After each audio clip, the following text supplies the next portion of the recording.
Okay, so here it is. Really tough to see, but it is broken. Not a great situation, but boats. Am I right? Hello and welcome to our sailing channel. I am Warren. And I am Erica. And together, we are We Sail. For the last 5 years, we have called the open sea our home, living full-time on our 44-foot catamaran. From our humble beginnings, we've embarked on a journey of a lifetime, sailing over 25,000 nautical miles. Now navigating the remotest islands of the South Pacific, we've embraced the challenges, the beauty, and the serenity of life at sea. Welcome to We Sail.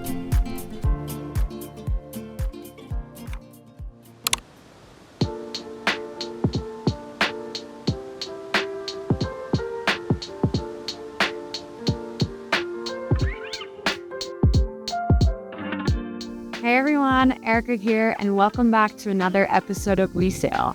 I know you guys haven't seen me recently in the episodes. It's because I'm still here in Colorado recovering from my Achilles tendon surgery.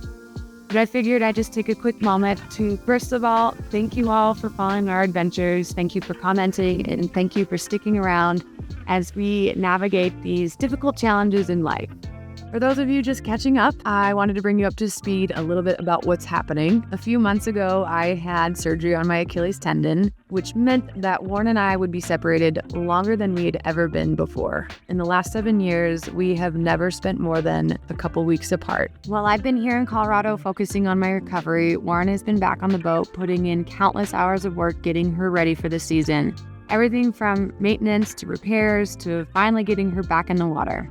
Once the boat was launched, our crew had arrived and they set sail for Fiji. What they didn't expect was that it would turn into one of the most challenging passages Warren has ever experienced. 6 days of relentless rough weather that pushed both the boat and the crew to their limits. Him taking off on this next leg of our sailing adventures without me it's not easy, and it's not easy for the both of us. It hasn't been, and I'm not going to sugarcoat anything. Things haven't been super well between us, and I guess I just hadn't anticipated how difficult it would be in terms of the mental recovery. I'm typically a very active person and usually on the move a lot, and I'm humbled by this experience. But I don't want to sit here and share with you just kind of the sadness or the feelings that I have, although I want to be real and honest with you guys. I have been going to physical therapy every week, and I haven't exactly been encouraged or influenced to pick up the camera nearly as much as I had expected, simply because of just where I'm at and how I'm feeling.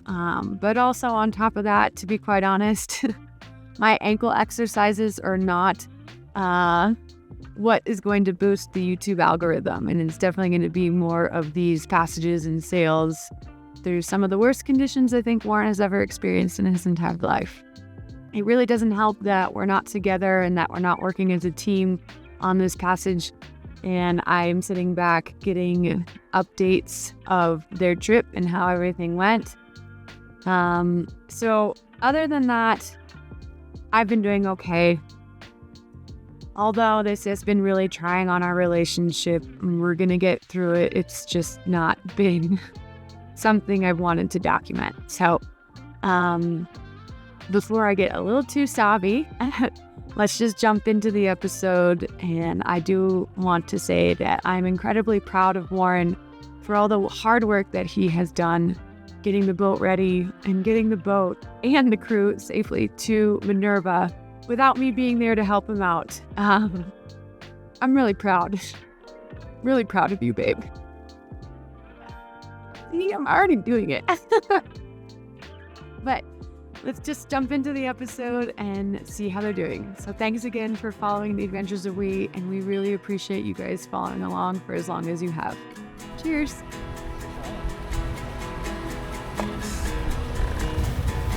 Well, ladies and gents, we are here. We have made it. We're right at the pass. Sails are up and we're gonna downwind it right in, and then when we get in, we'll turn around and head into the wind and drop everything. Yeah. So exciting! It's gonna be a party. Maybe we can party on a mega yacht. Yes. I'll say they're the ones who want to be free. Yeah, exactly. Exactly. In the middle of an ocean. Yeah, it doesn't feel right. There's no sharks in there though. No, none. Feel better. Don't even need to worry about it.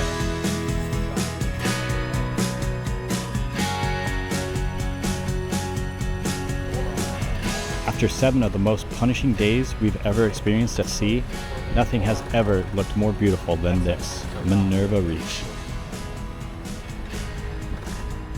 The moment we crossed into the lagoon's protection, it felt like we could finally put down something incredibly heavy we had been shouldering, or a little like stepping inside a warm home from a raging blizzard.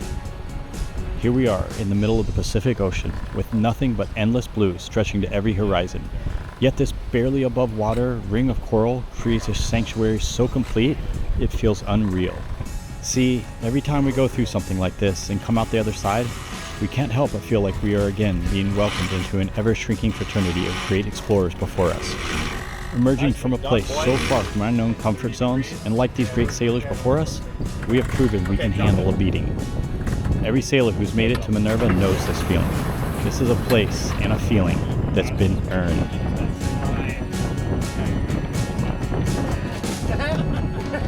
So let's drop 60 and hook, and then that'll give us 80 out. Yeah, when we get there. Okay, go ahead and do it. And now the constant pounding of waves and relentless wind, the exhaustion that seeps into your bones, it's all behind us now. And as we drop anchor in these crystal clear waters, the silence feels almost foreign after days of howling wind and crushing seas. Try that. See what happens. I gotta look at the right buttons. Just like that. Okay, so that's... You'll have the same problem coming up. We have done it, guys. Yeah! We've done it. Woo! Yes. Woo! Yeah, bro. Fucking well done, guys. Well done. That was not easy, but I'm proud of you guys. I'm proud of Va. Damn. She did the work. Yeah, she did 99% of the work. We just kind of held on for dear life most of the time. Wow. Shots and swim? Yeah! Let's do it. In that order. In that order. Thank you to our sponsor of this week's video, 1800 Coconut. I would like to say thank you guys for I never heard a complaint through the whole part of it. It's really impressive. I was ready to complain, so I figured you guys probably were. I'm very, very proud of all of you guys. Okay. Thank you for getting us here safe, Neptune, and here's to a good time in Minerva. Cheers, everyone. Cheers. Cheers. Cheers. Coconut. Cheers. That's a lot of coconut. It's worth it. Come on, be a man. I was like, oh, it's so good. That actually is good. So good. It's so good. It hurts. This is the first time we've stopped moving in 7 days. Woo. All right, let's go swim. Get in the water.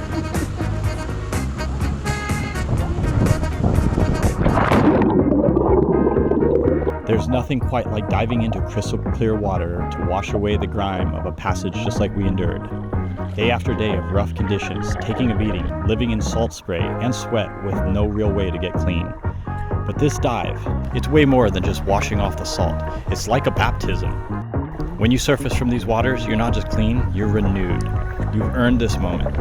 Every bruise, every sleepless watch, every moment you question if you could take another hour of it, this dive is our badge of pride. And we made it.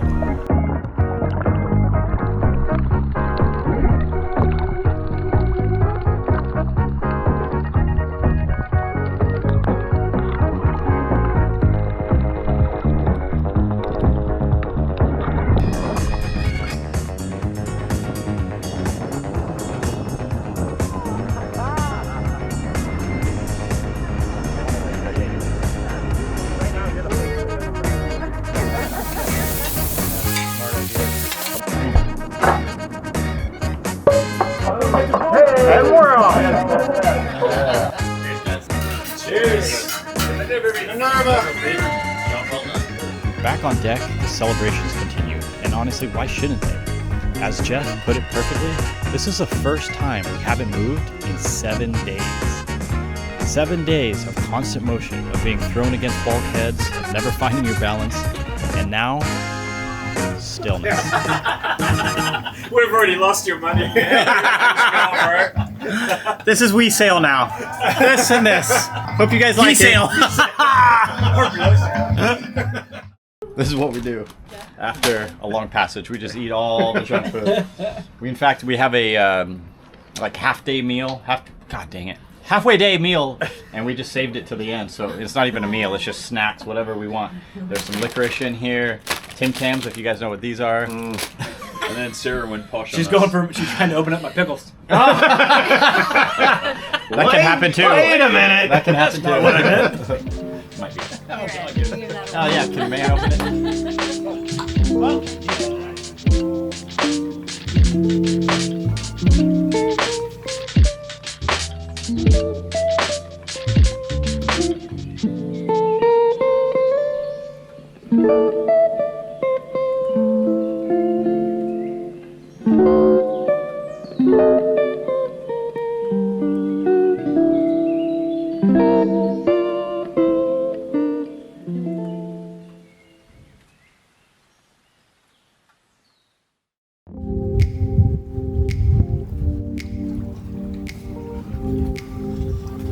Good morning, everybody. First morning in the atoll is beautiful. We're really getting rewarded with one of the most incredible sunsets a person could see. It was fantastic. And we were all well rested. I think we were sound asleep by about 8:30 or 9 maybe last night after watching a movie. And just stuffing ourselves on junk food and having like a nice charcuterie board and just a great day altogether. You know, that's what I love doing, getting in and like just relaxing and not really worrying about anything and stuff in my face. Did want to note that over the passage we had pretty shit weather. As you know, we had a few days that were okay. It's really tough to make solar, so altogether we ran through just about the entire battery bank. As you know, we have a brand new battery bank. It's at 8% right now. It's awfully low. And I'm so glad that I put in the stove with a spare gas burner. Not spare, but you know what I mean, backup gas burner. So it's got 2 electric inductions and then 1 gas. And this is just one of those times where it's like, I mean, I'm going to have to run the generator today unless we have an incredible solar day. But yeah, I'm stoked on the stove. Still stoked on the batteries. They did great. You know, we've been a week out of Auckland, so that's it. We're going to do some boat projects today and clean her up a bit and then go swimming for sure and go see if we can find some crayfish, some lunch. So that's it.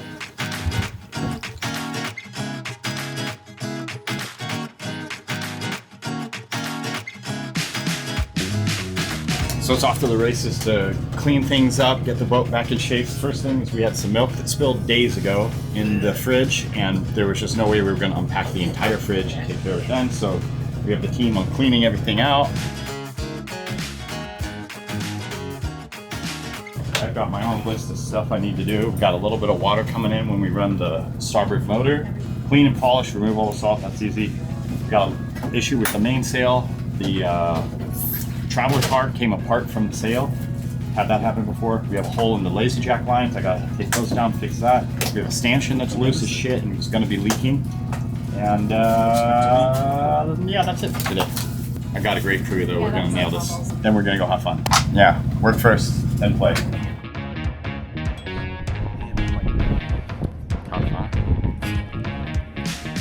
These guys are working on fixing the mainsail. There's just a couple places where the mounts for the travelers have pulled out, and this is something that we've kind of battled the entire time we've owned the boat. They pull out, they strip out. I put a little threaded insert in there. They're done there. I'll go up to the mast and get some photos of the real issue. But you know, like, and then it's Bob's your uncle.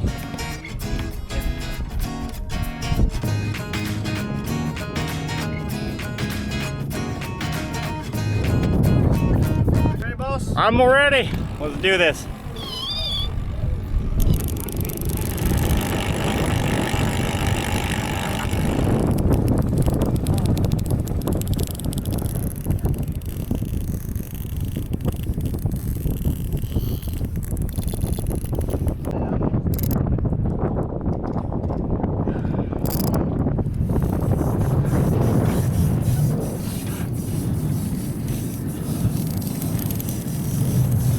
safe. Beautiful. Thank you. So here it is. Really tough to see, but it is a broken. It is a broken. Fuck.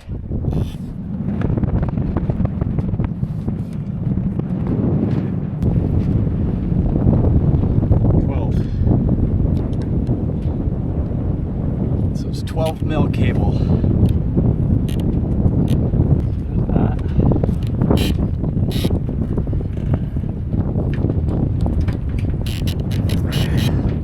It's quite a view though, huh? Pretty nice view. It was really especially nice when I first came up and the sun was up. Oh, it is pretty though. All right, boys, I'm ready. We can come down. Nice and easy. Nice and easy. Jeff, it's your turn. I do have a little bit of news for you guys. It's not great for me anyways. It's just news for you guys. For me, it's bad news. We were able to, one of the main things I wanted to do was fix the sail bag lazy jack lines. Kind of had to have that happen before it got any worse. And we got 3 more days of pretty good sailing going to Fiji. And while I was up there, I decided to take a look at I had to go up the mast just a little bit, but I went all the way up just to do a quick inspection since we did just kick the shit out of ourselves and took the brunt of the abuse. And sure enough, we have 4 broken strands on the forestay. That's what holds up the front of the mast. The forestay, that's what is inside of the head sail. So there's only 3 stays that hold us up. The 2 sides, which are called shrouds, and then the front one, which is called a stay. So the forestay has 3 broken strands, and there's only 16, I believe. So it's not good news. Now, I don't think the mast is gonna come down. We're just gonna sail very conservatively. I'm not gonna put us in any more heavy wind. We're gonna avoid that, whatever it takes. We do have a pretty good wind outlook in the next 2 days. So it'll be behind us. This is like still behind the beam, which is what we want. And we can even veer off a little bit if we had to. And then looks like even this is lighter. That's not bad. Like, I don't mind motoring, you know, now. We'll be sailing kind of downwind, so the force is forward. Much better than trying to go upwind anymore, where the force is on the mast backwards. I'm gonna go up the mast again and get some video of this to send to a rigger, because what that means ultimately is that I'm not gonna be able to sail around Fiji until this gets fixed. Like, we're gonna limp into Fiji, so to speak, and just sail very conservatively, and then I'll have to park it until we can get a new one ordered, which means that the sail comes down, the 2 side shrouds are loosened, and basically everything is undone, and this thing has to be completely replaced. The inner forestay, which is what holds the mast up. Not a great situation, but boats. Am I right?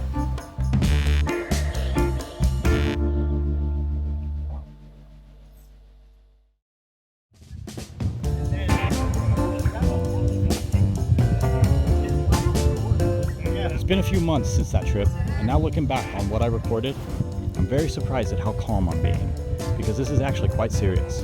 And I knew that then just as sure as I do now. That's a lot of line. In all seriousness, we just experienced a near miss from a potentially catastrophic event. And I do remember feeling quite nervous about this situation. And while I can't recall my exact mindset in those moments, I'm sure any steadiness I found was due to my instinct to dismiss or compartmentalize what might have been, and instead focus just on the issue at hand. The goal was simple in theory: to do our best to reinforce the weakened forestay and add some insurance in case that stay was to have a complete failure. I had just added a second forward-facing halyard to the mast for the new Code Zero sail, quite serendipitously it turns out. And this new halyard, combined with the existing spinnaker halyard, would be able to add an incredible amount of protection and reinforcement to the damaged forestay.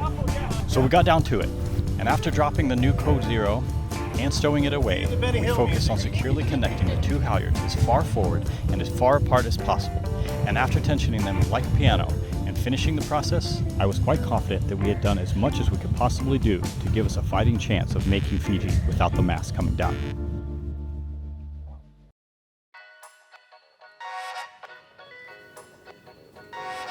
Good morning.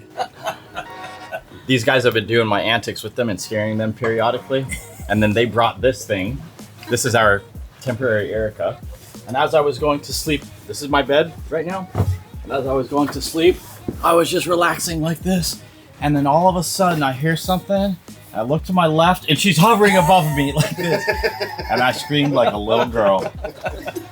So much that they thought I was faking it. But I was terrified. It got me so good. You were louder than a little girl. I was louder than a little girl.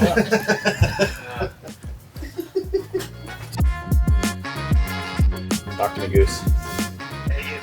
Well, we're happy to be here, man. Yesterday was beautiful. Yesterday was beautiful. Today's really overcast, but we don't care. Like, we'll get boat work done today. Plan on leaving tomorrow is our best window. It's like kind of medium to low winds, and it's all behind the beam. Yeah, cool. Okay. So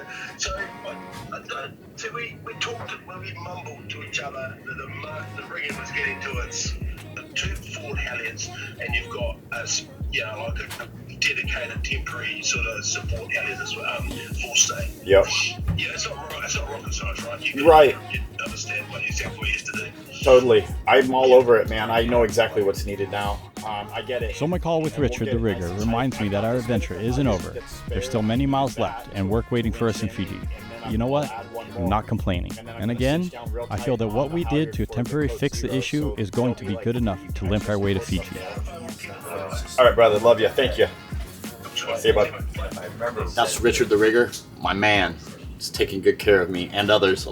He's just that guy, you know. He's a typical New Zealander. Takes care of those around him. We've got a very conservative plan to get to Fiji. We actually have a very lucky weather window starting tomorrow where there's a little bit of wind pushing us out of Minerva, then maybe a little bit of a lull, which is fine. This is one of the rare occasions I'm totally fine with motoring, oddly. And then we'll be able to get into Fiji on some wind prior to it really kicking up hard. So it looks really good for us leaving tomorrow. We'll do the meal prep and clean up the boat and get everything ready to go today. And then when we get into Fiji, basically park the boat and wait for it to get fixed, unfortunately.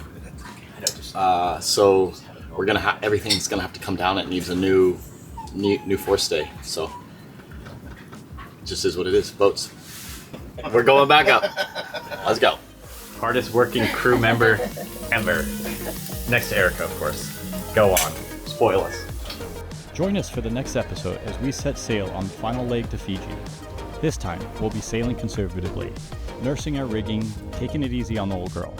It's a completely different kind of sailing than what we just endured, and honestly, we are fine with lower winds and slower speeds. We welcome it without any fight. No more battling the elements, just a gentle cruise towards paradise. And when we finally arrive, we'll be greeted with that warm Fijian welcome that makes every mile of the struggle well worth it. We'd love for you to join us in that moment. Thanks for watching the Adventures of We Sail. See you next time.